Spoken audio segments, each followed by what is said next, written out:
Namaste and welcome. Presentation on contract and its essentials under Indian Contract Act 1872. Section 10 of Indian Contract Act says all agreements are contracts if they are made by free consent and the parties to the agreement are competent and the agreement is made for a lawful consideration and the agreement has got a lawful object and the agreement doesn't fall within the expressly declared agreements as void agreements. If the agreement fulfills these conditions or passes through the funnel of these five requirements, then it becomes enforceable by law. Then section 2 subsection H says contract is an agreement enforceable by law, meaning we have to have total compliance with section 10 taking the agreement and moving it through the funnel of five requirements.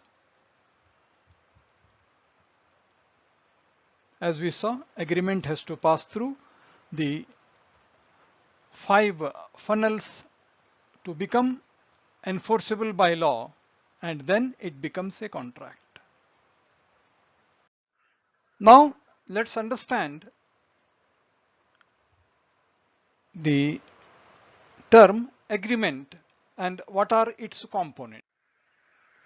We will study this under what is offer, what are the rules of making offer, when does the offer lapse. Similarly, we have got another parallel bunch of what is an acceptance, how it is communicated, and how it is revoked. Let us first take the offer part of it. Offer is a proposal. When someone makes a proposal, let us suppose A wants to sell a car and he makes a proposal to B and he says, I have got a car, I want to sell it for 50,000.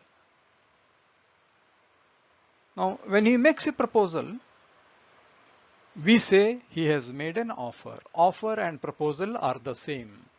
They are made by the proposer, promiser or offerer.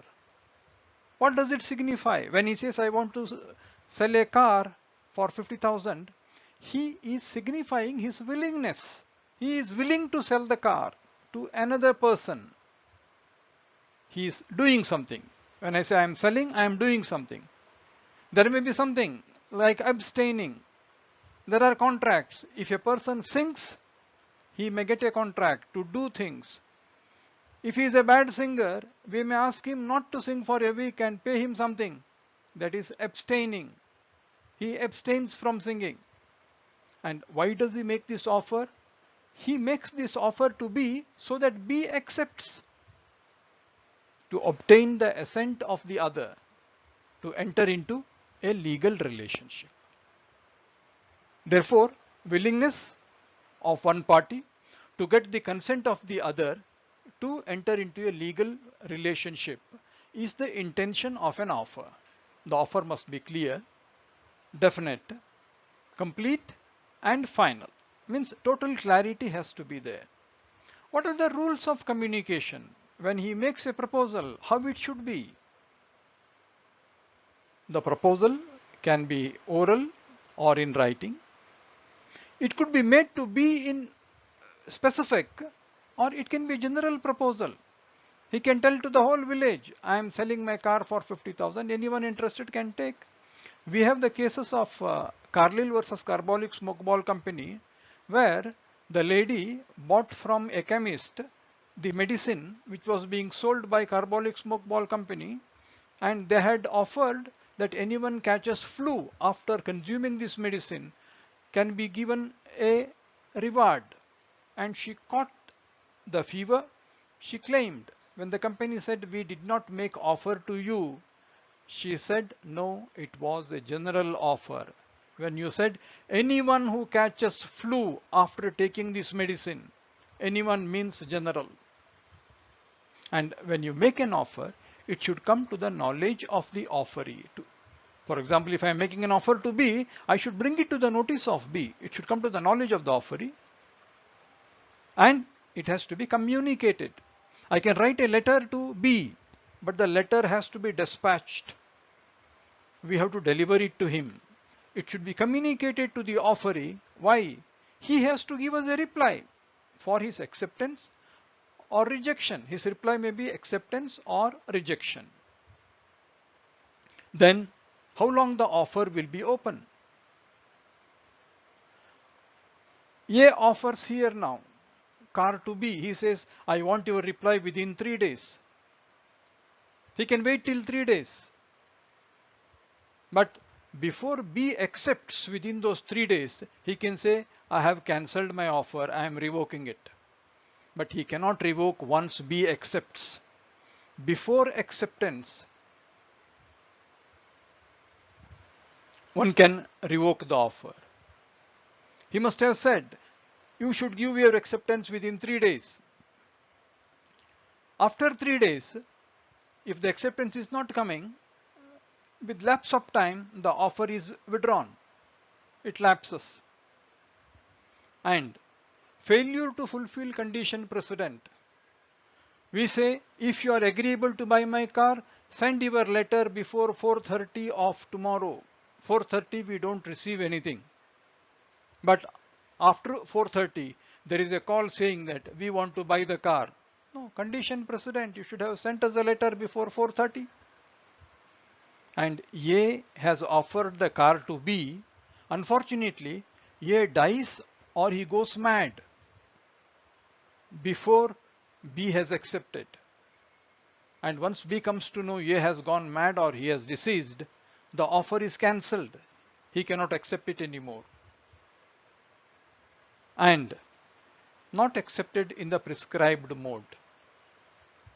If the offer says, if you are willing to do it, please sign a copy of this letter duly stamped for your acceptance and return a copy to our office. It has to be done in its prescribed mode. You have to accept it, send it back with your stamp. If the stamp is missing and if you have not sent it, it is not accepted in the mode. And makes a counter offer. We have made an offer of 50,000. He has to either accept it or reject it. He can't say, I will pay 30,000 or I will pay 25,000 now and 25,000 after 6 months. I will use it for 6 months and then see if it is working fine, I will pay the money. These are all counter offers. Once you make an offer against an offer, it is a counter offer. It cancels the old offer. There is no acceptance pending there now. It cancels the offer. Means these are the situations where the offers lapse. Let us talk of acceptance.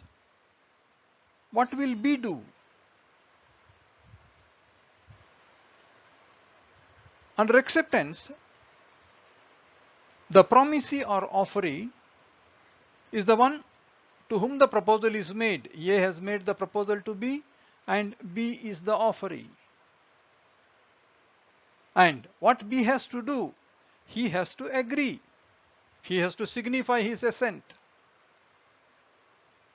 And before he accepts an offer to buy the car, he should get the offer of A. He should know that there is a car on offer of sale from A. Unless he knows it, he cannot accept it. You know that case of Lalman Shukla versus Gauri Dutt. A boy was missing and the servant went in search of him. In the meanwhile, the boy's father announced a gift of 10,000 rupees, whoever found the boy. And the servant brought the missing boy and he claimed 10,000 rupees. He said, I accepted your offer. But the question there was he aware of the offer when he left in search of the boy? It was made only after he left. Therefore, there cannot be acceptance without knowledge of offer. This is regarding the acceptance part of it. What are the rules of communication in respect of acceptance? It is completed when put in the course of transmission to offerer. For example, B signs the letter of acceptance and puts it in the post box, or he emails it, or he sends it through a courier agent. In all three cases, putting into the post box, giving it to the courier, or sending an email, he has put the acceptance in the course of transmission to the offerer. It is expressed or implied. Invariably, we go by the express acceptance, but there can be implied also when there is face to face or when some action has to be taken. Correspond with the terms of offer. Whatever he has offered for 50,000 rupees to be paid within 10 days. Your acceptance has to be 50,000 to be paid within 10 days. It has to be communicated. You have to accept, and then you have to communicate, dispatch your communication. You just can't keep quiet saying that I want to buy. If you want to buy, express yourself, send the reply and make it reach to the other person. And it has to be done within the prescribed or reasonable time. If the offer of car is there with you, maybe reasonably you should accept it within 7 days, or A must have put a condition that you should accept it within 3 days or the offer lapses. These are the rules of communication of acceptance. And once you have accepted, can you take it back? Can you revoke your acceptance? Here we have said, he has put it into post box, he has given to the courier, he has put it in email. There is a time lag by the time it reaches A. Before the post reaches him, before the courier reaches him, before the email comes to his notice, B can withdraw, but he has to be faster than these three. Before the post reaches him, his revocation has to reach A. Whatever he sees first, that is final. If he sees the acceptance first and revocation later, revocation is not valid.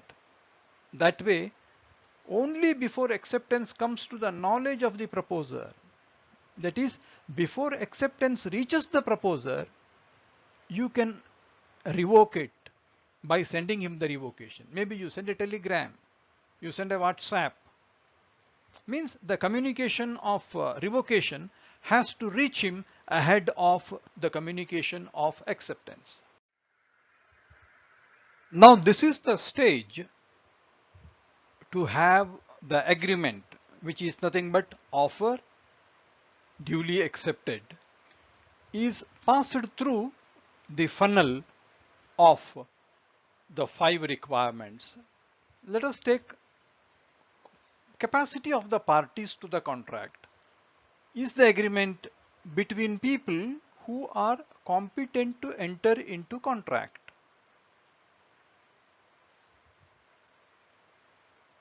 Means agreement has to be matched with the capacity of the people to enter into contract. When we talk of capacity, we talk of 3 elements: age and majority. Is the person a major? Is he of sound mind? And is he disqualified by law to enter into contract? Now these 3 we are looking into the capacity of a person who has entered into a contract. He may be offerer or acceptor. Let us study this. First let us take up the majority part of it. What is major? To be called a major, one should have completed 18 years of age, and this limit is set by Indian Majority Act 1875. If a person is under guardianship, then he will be a major only after he completes 21 years of age. What if the contract is signed by a person who is not completed 18 years? Then it is a contract by minor. Any contract made by a minor has no meaning, it has no rights, no liabilities. It is void from the beginning, void ab initio.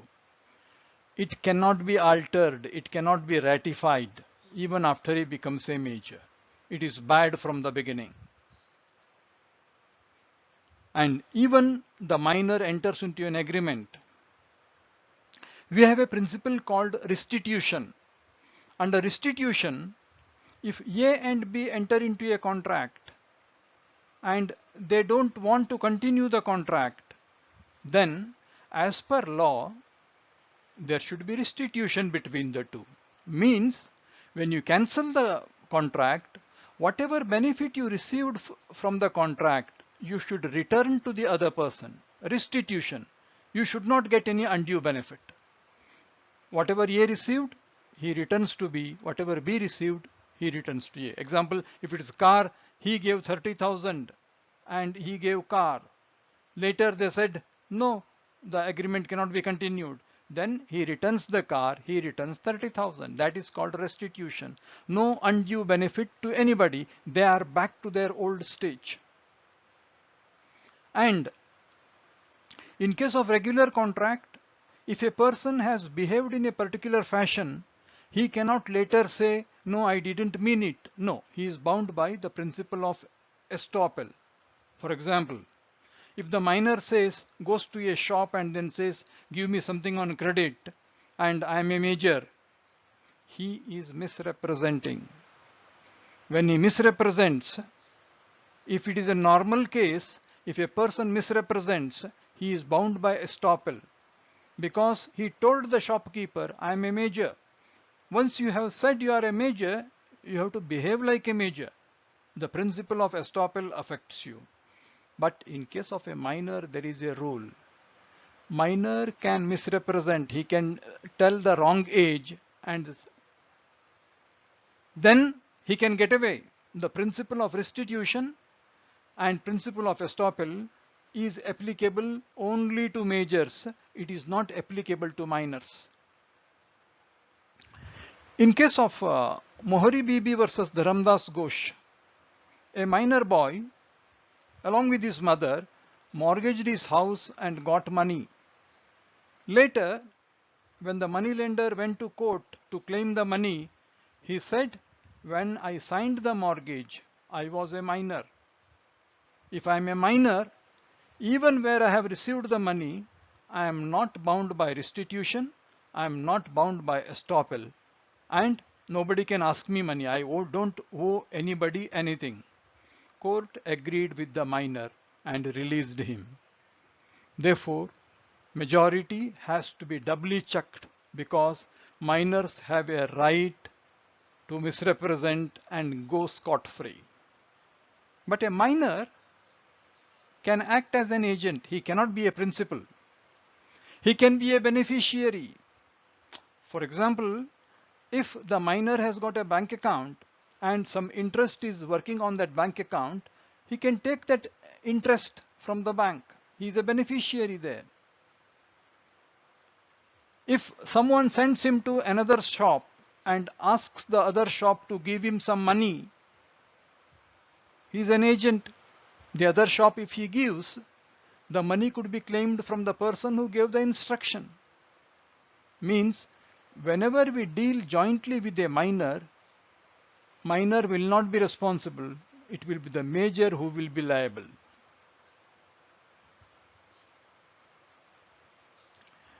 And the position of a minor is always that of an advantage. He can receive benefit, but nobody can claim benefit from him. For example, if he has given a loan to somebody, he can claim that money back because the money is due to him. He doesn't owe money to others. He can hold the mortgage. He can give a loan and take it back. Secondly, if He has taken an insurance on the property. If there is a claim tomorrow, insurance company cannot say our insurance contract is not valid because it is a contract with minor. No, he is getting a benefit under a contract. It is valid. And only one exception is if he takes something for his necessities. Necessities means food, shelter, clothing, education, and his standard of living as per his status.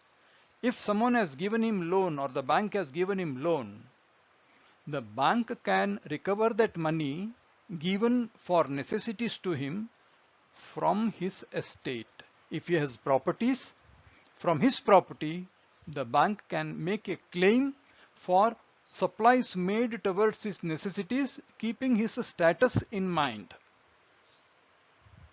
And a minor cannot be adjudged insolvent. What do you mean by insolvent? Insolvent is one he who cannot enter into a contract. But minor himself is not entering into a contract. He cannot be declared insolvent. The question of his entering into a contract doesn't arise. Hence, he cannot be adjudged an insolvent. Means, to highlight the point, a contract can be signed only by a major. A minor cannot sign a contract. Fine. Then what is the other capacity? Other capacity is when he agrees into a contract, he enters into a contract, he should be of sound mind. Sound mind means he should understand what he is doing, and by entering into a contract, in what way it is affecting his interests. He should be able to judge by entering into this contract how I am going to be affected. This, if he is normal person, he will be able to know.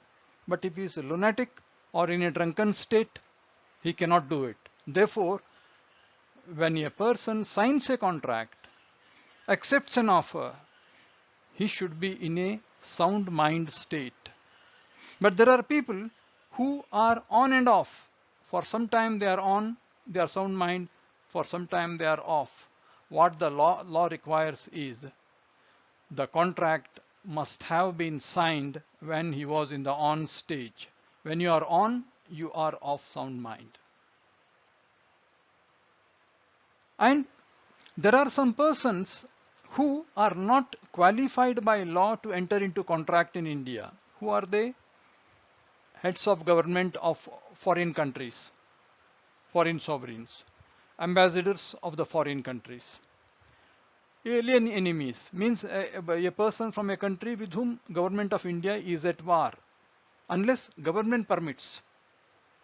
And if a person is convicted by a court and is undergoing imprisonment in the jail, nobody can enter into a contract till he finishes his jail term and comes out.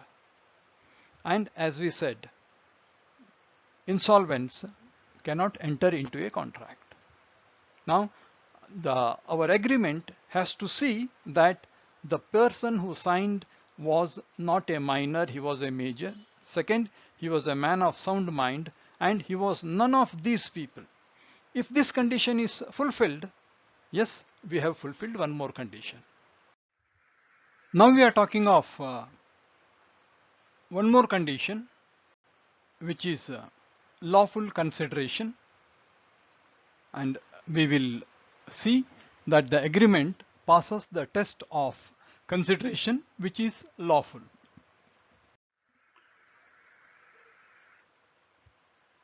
Lawful consideration is covered under section 25. We are examining it under 4 heads. 1. Privity of contract or consideration. There is a concept of strangers to the contract and also the matter of consideration. Second one is adequacy of consideration. Number 3, can the consideration be of past, present or future? Then the standard term which says contracts without consideration are void. There can be no contract if there is no consideration. but there are exceptions to that. Let us first go into consideration proper, then later we will look into privity of contract. Consideration is simply at the desire of the promisor. What the promisee does is the consideration. He has done, or he does now, or he promises to do. Yesterday, today and tomorrow, has done, does now, or he promises to do something. He promises to do an act or abstention, and that is the consideration for the promise. If Mr. B in our example promises to pay 30,000, he is promising to do something as a consideration for the promise he received from the other party. And here we have to see the consideration can come from the promisee or from other person. It can come from a third person also. Here we have to understand the case of Chinnaya versus Ramaya. There was a mother and she had a daughter, and that mother had a sister, and the mother had some property. Mother wanted to transfer that property to her daughter, but she said, I will transfer the property to you, but you need to make her payment of annuity on an annual basis regularly throughout her life. They all agreed and the property was transferred. Daughter gave the annuity for 1 year, then she stopped. She said, I need not have to pay sister of my mother because the contract between us doesn't have a consideration. She has not paid me anything so that I need to pay her. But what the court held was the promise of making payment of annuity to her, the consideration was received from mother. Means a consideration can come from the promisee or any other person.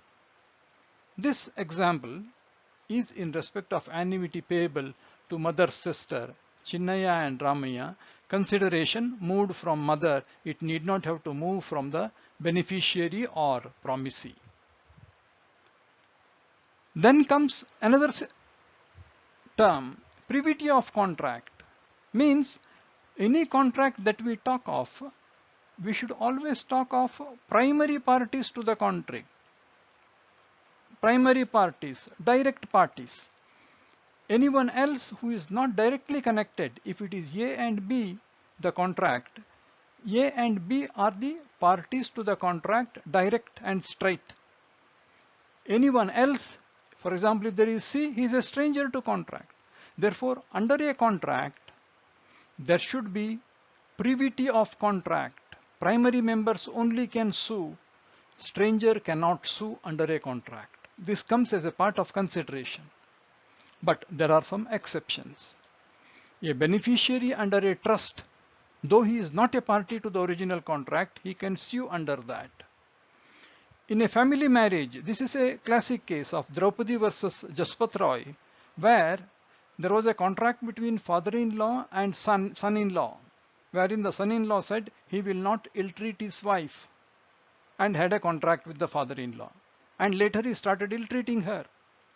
Wife went to court and the husband said, no, she is not a party to the contract, but the court allowed it because it is a family marriage settlement and she is a beneficiary, she can go to court. If an insurance policy is assigned to a daughter or son or any family member, the assignee tomorrow can file a case against the insurance company though he is a stranger to the contract. Fourth one, there is instance of estoppel, conduct or acknowledgement, and in case of agency also it is possible. We have the case of that airline. An airline had a contract with a hotel for stay of their crew members, and one of the pilots died in the swimming pool of the hotel. Then the family members of the person who was deceased, although they were strangers, they could file a case on the hotel. Contract was between airline and the hotel, but the case was filed by the family members of the deceased person. It is also allowed. Therefore, privity of contract is maintained and it is mandatory, and only direct parties can have rights under a contract. But as a special case, strangers can also claim under the contract as exceptions. Adequacy of consideration. Yes, there should be consideration. How much? How much means it should be some value. It need not be adequate. But it should be lawful. It should not be unlawful. It can be any value. There is no question of, no contract can be questioned on the amount of consideration was inadequate or small or big. No.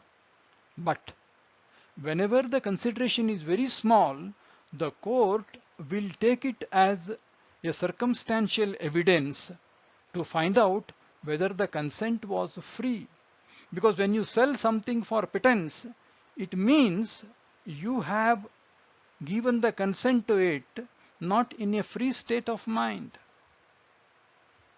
And consideration is always necessary, but it is not necessary in contracts of love and affection. If someone wants to give something out of love and affection, he need not have to get anything in return. There, in such situation, there is an exception to the rule that contracts without consideration are void. We will see that. And consideration can be past, present or future. And as held in Kedarnath Bhattacharya versus Gauri Muhammad, a person committed a donation for building purpose. Later he withdrew the donation, stating that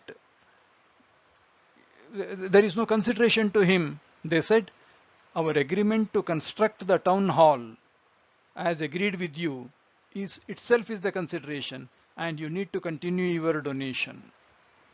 It can be pre-existing. And as for the fourth part, contracts without consideration are void, provided the contract is in writing and registered. It should be between relatives due to love and affection. There is a classic case where husband and wife agreed to live separately and there was no consideration. They said, no, it is out of love and affection. Court said, if it is love and affection, how can you live separately? It is not love, it is void. The contract was declared void. Promise to pay for past voluntary act.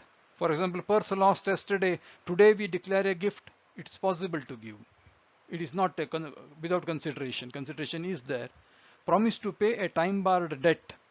A debt which was to be paid within 3 years, agreed to be paid now after lapse of 3 years. As a part of ethical value, it is allowed. These are exceptions to the statement that contracts without consideration are void, which is stated under section 25. We are coming to the fourth condition of lawful object and passing the agreement through this condition to find out what are the requirements. There are 6 aspects of lawful object. The first one being the object should not be forbidden by law. For example, you have got a rental contract with you, and if the rental contract says sublease cannot be made, and if the tenant is giving a sublease, he is doing something which is forbidden by law.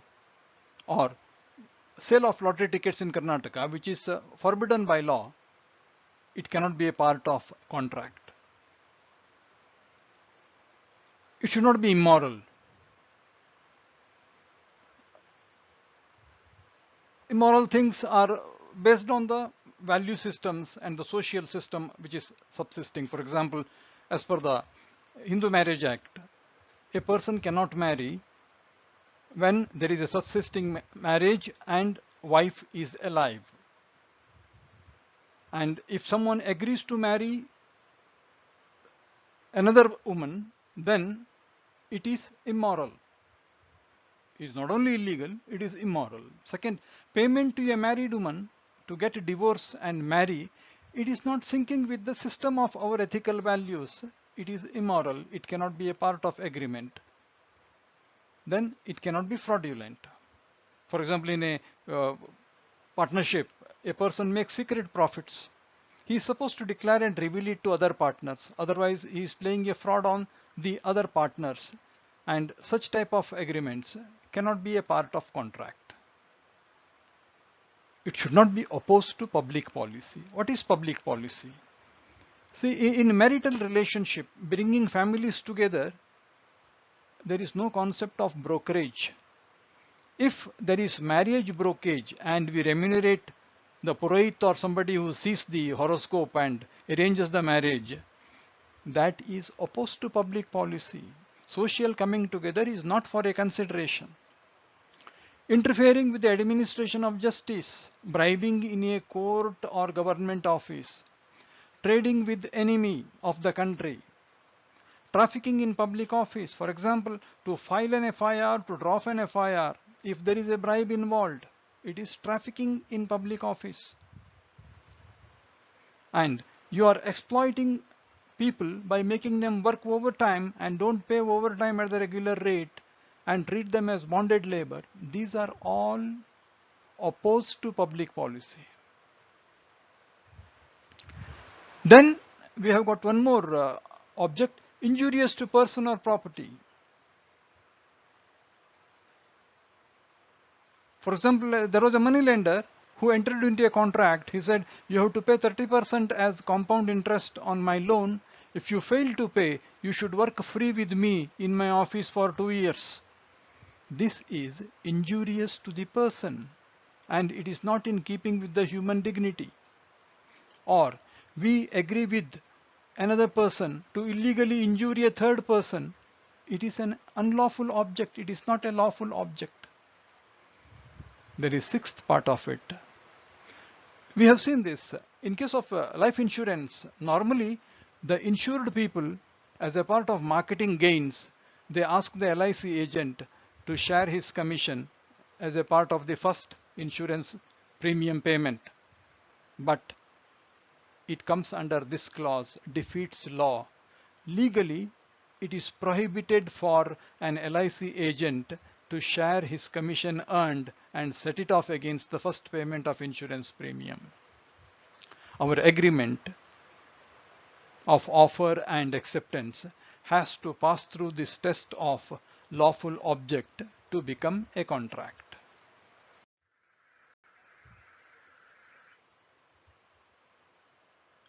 Reviewing the agreement in terms of the free consent is the next test that we make it go through.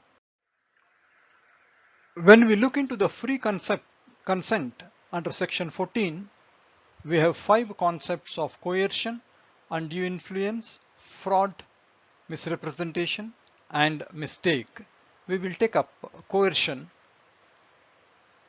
Coercion is putting pressure on a person with age, illness, mental and bodily distress, or the pressure could be put by the party to the contract or through a third person to unlawfully detain a person or his property. It is just like a pressure tactic, putting a person under mental and bodily distress and force them to do certain things. To take an example, a widow was forced to agree to adopt. Adoption is allowed in Hindu religion, and she was forced because they refused to remove her husband's dead body for funeral. This is called coercion. When you are forced to accept something much against your will, it is coercion, and an agreement cannot be based on coercion. Second, we have undue influence. Under undue influence, we play the mental game. What we do is, we dominate the will of the party and ask them to sign some papers and take unfair advantage. There was a case where an illiterate lady, she was seeking divorce. She transfers entire property to the advocate. Now, how can she do that unless she has been unduly influenced by the advocate? A person who was a patient in the hospital gives a massive gift to the doctor, leaves nothing to the family because he is totally hypnotized, influenced unduly by the doctor, rightfully or wrongfully. In a factory, at the gate meet, labor forced the managing director to sign their demands as okay. But the court says no, that consent of the MD was taken under undue influence. It is not valid. Now, there are situations where this undue influence is presumed by courts unless proved otherwise. Between a parent and a child, parent has got an influence on the child and child follows and parent leads. There may be a chance of undue influence. Guardian and the ward, doctor and the patient, solicitor and the client, trustee and beneficiary, religious advisor and disciple, means guru and chela. There is a mental game being played. Our agreement should not be subject to undue influence. Then comes the fraud. Fraud is inducing a person to enter into a contract with intention to deceive. Intention to deceive is the crucial thing in fraud. An agreement cannot be resulting from an intention to deceive. And mere silence is not fraud, but where there is a duty to speak, silence is deceptive and there is likelihood of fraud. And we must be knowing there is a principle called principle of good faith, uberrime fidei. This is the principle behind insurance contracts. When you take an insurance policy, you are supposed to reveal everything about yourself and the property. If you don't reveal everything, you are working against the principle of good faith and fraud is presumed. Therefore, fraud cannot be behind any agreement and that will stop an agreement to become a contract. Active concealment. A person who is a divorcee married one more girl, but he didn't reveal that he is a divorcee. It's an active concealment, it is fraud. Promise made without performing intention. There was a classic case of DDA, Delhi Development Authority versus Skipper Construction. The building plan itself and construction actual was only 20 flats, but the flats actually sold by the builders was 40 flats. What name do you give it? It is fraud. With an intention to deceive, they sold double the number of flats they built. Any other act of deception, this is coming under fraud. Our agreement should not be resulting from a fraud. Then we have seen fraud, undue influence and coercion. We have misrepresentation and mistake. Misrepresentation. It is maybe innocent. It is made to induce consent of the people. It misleads. But whenever there is a misrepresentation, if there is a scope for discovering the truth, the party who is aggrieved has to use his due diligence to find out is there any misrepresentation. And there is a very delicate line between misrepresentation and fraud. Fraud is a straightforward intention to deceive. Misrepresentation is an innocent effort, being careless. But our agreement should also be not affected by misrepresentation because it leads to a voidable contract. We will see that Examples of misrepresentation of talking of mileage of a car, 60 to 120 miles per hour. 60 to 120 has got a world of difference. Suppression of facts. If the mine has got a capacity of 10 loads of clay per day, and if someone says no, it can give 100 tons per day, 100 truckloads per day, it is all overstating the capacity of your reserves. Our agreement should not be subject to the misrepresentation in any way. And the fifth condition is mistake. Mistake is erroneous belief about something. We mistook it. There can be mistake of law and mistake of fact. And two things we have to just see. Mistake, it is law and fact, and mistake of single party and both parties. We have to just see if the mistake is of fact and mistake is by both parties, it is double whammy. That is quite dangerous. And it says here, if it is by both parties, it is a bilateral mistake and it relates to mistake of fact, then the contract is void. It doesn't come near the contract. But if it is by one of the parties and it is regarding law, it doesn't make the contract void. The people have to take their risk. And there is a case of Said versus Butt, wherein a ticket to a drama show was sold and it was meant to be one Mr. X who was supposed to attend the drama. But the ticket was carried by Mr. Said. The drama troupe said, "We are not allowing you inside because there is a mistake as to identity. As per us, it is X who is supposed to come. As per you, it is you who are coming.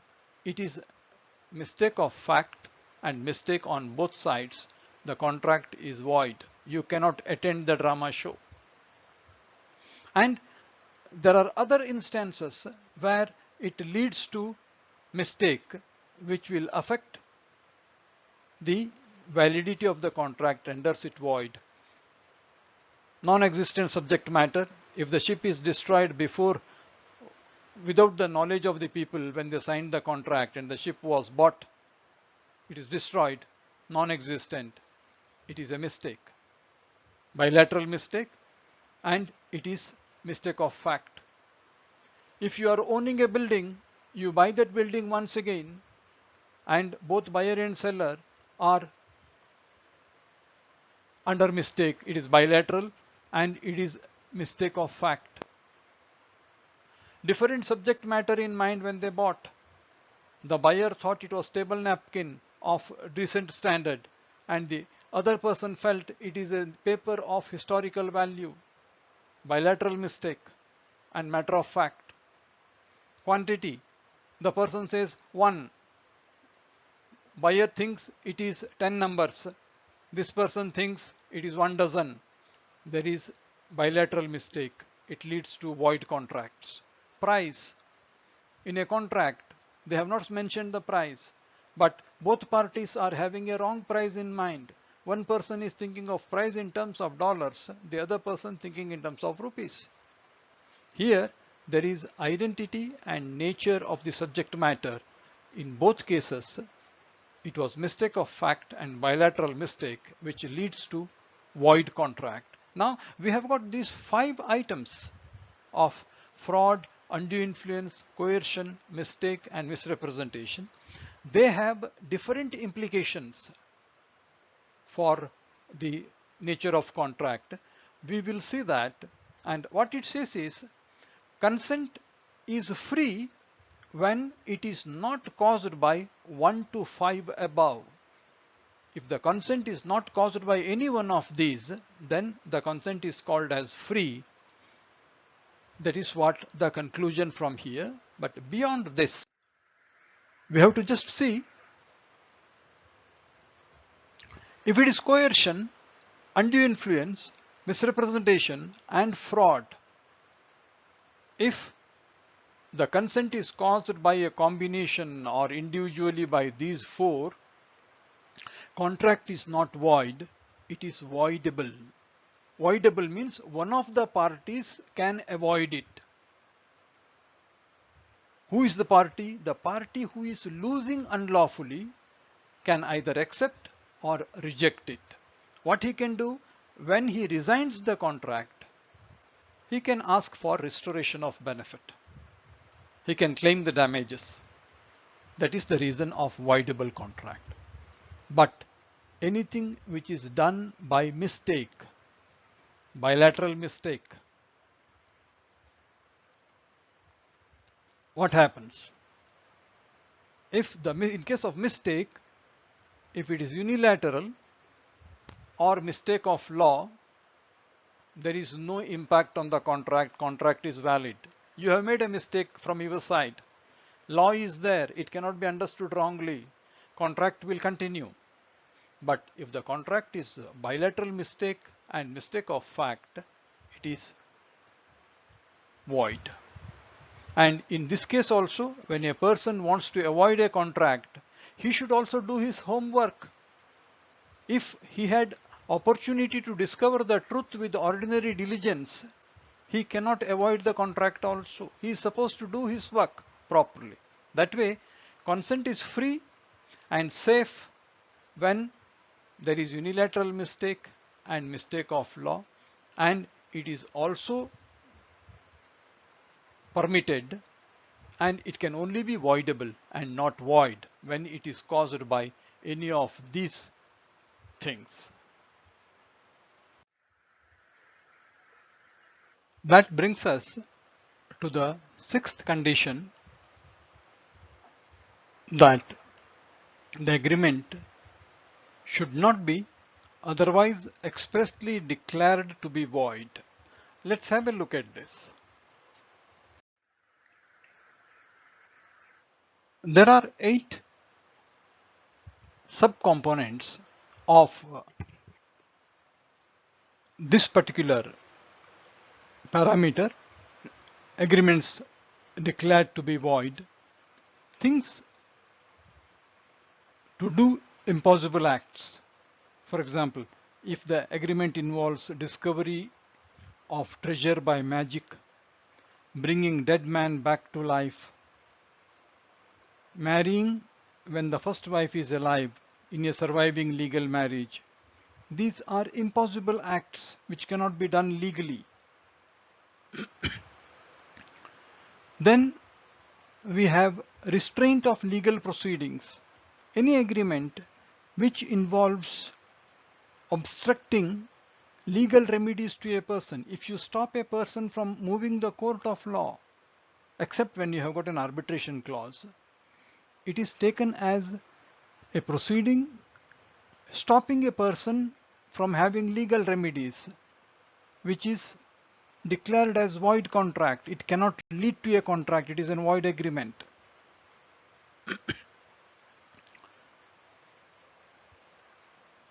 If the object itself is unlawful, growing hashish or cultivation of drugs or narcotics, an employment contract is signed with the supervisor. The consideration there is involving an unlawful object. This cannot lead to an agreement. My agreement should not be having anything to do with this type of agreement. Wagering agreement. Wagering is something like betting, where the result is linked to a future uncertain event. It is not within the control of both the parties. Both have got a chance of winning or losing. It is sheer gambling, and it cannot be a part of agreement. But there are certain exceptions. Crossword is allowed as a sport. Winning in a horse race is legally permitted. Speculation on a regulated stock market under supervision of SEBI, it's permitted. But rest of the things are declared as wagering agreements. Agreements cannot be falling into this category. And fifth category, what we have here is agreement with uncertain meanings. They say unmeaning contracts. What does it state? A contract to supply 1000 tons of oil. It doesn't specify, is it edible oil, industrial oil, what specification, which place, what price. It is unmeaning. It doesn't lead to a valid contract. Or a statement like a contract to pay rupees 20,000 in installments or lump sum when a party in a position to pay. There is nothing certain, nothing clear, either lump sum or installment when in a position to pay, contract to pay. It is all unmeaning. Our contract or agreement has to be clear, crystal clear on the terms. There should be no uncertainty and vagueness. Then restraint of trade. There should be no restriction on a person to start or continue his business in return for a consideration. For example, a trader asks his neighbor trader to stop his business and says, I will pay you some money to avoid competition. It is called restraint of trade. Any agreement in restraint of trade cannot stand scrutiny of court. But there are exceptions. When a company sells its goodwill, it cannot continue the same trade again. A retiring partner, he cannot carry on similar business for a certain period of time. Sometimes trade associations ask their members to regulate themselves in terms of price and quality. Or sole selling agents cannot deal in other brands. These are exceptions. Although they are restrictions on trade, they are valid. But the other types are not valid. They are in restraint of trade. Anything in restraint of trade is a void agreement. It cannot lead to a contract. Restraint of marriage. This is once again something immoral. An agreement in restraint of marriage, except in case of a minor. We can stipulate that a minor shall not marry. It is a valid agreement. But anything else than this is not valid. It is nothing should interfere in the institution of marriage. For example, asking a person A shall only marry B and no one else. It is not valid. Nobody can force a person to marry or not to marry. Or nobody can talk of paying consideration for marrying XYZ. These are called contracts in restraint of marriage. And as we have seen, for every contract, unless it is out of love and affection, there should be consideration. Consideration, if it is not there, a contract without consideration is void.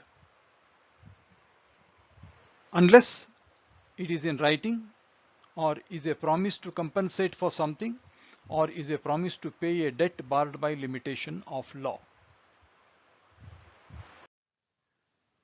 That's how we have taken the agreement and seen it through all the essentials that makes it enforceable at law. And as we observed, the agreement was understood as to what is offer, what is acceptance, and then that agreement, is it made by competent people?